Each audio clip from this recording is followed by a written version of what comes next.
ఒక ఆలయం. అక్కడ వేల సంఖ్యలో పాములు. అయినా భక్తులకు భయం లేదు. ఎందుకు? వందల రహస్యాలను తనలో దాచుకున్న ఆలయం గురించి మనం తెలుసుకుందాం. కేరళ రాష్ట్రంలోని అలప్పుజా జిల్లా హరిపాడ్ ప్రాంతంలో ఉన్న మన్నారశాల శ్రీ నాగరాజ ఆలయం దేశంలోనే అత్యంత మిస్టీరియస్ దేవాలయాల్లో ఒకటిగా గుర్తింపు పొందింది. సర్పారాధనకు ప్రసిద్ధి చెందిన ఈ ఆలయం దట్టమైన అడవి మధ్యలో ప్రత్యేక నిర్మాణ శైలితో నిలుస్తోంది.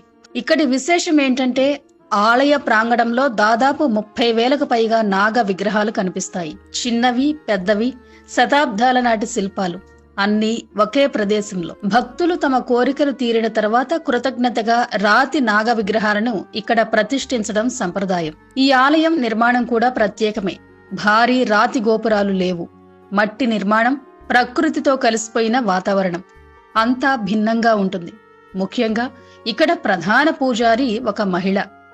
ఆమెను వలియమ్మ అని పిలుస్తారు. సర్పదేవత ప్రతినిధిగా భావించే ఆమె ఆలయ ఆచారాలను నిర్వహించడం ఈ క్షేత్రానికి ప్రత్యేక గుర్తింపును తెచ్చింది.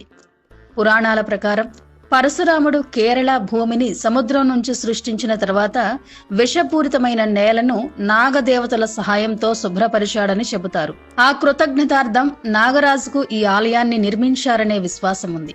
ప్రతి సంవత్సరం మలయాళ మాసం తులంలో జరిగే మన్నారశాల అయిల్యం ఉత్సవం ఈ ఆలయంలో అత్యంత వైభవంగా నిర్వహించబడుతుంది. వేలాది మంది భక్తులు పాల్గొంటారు.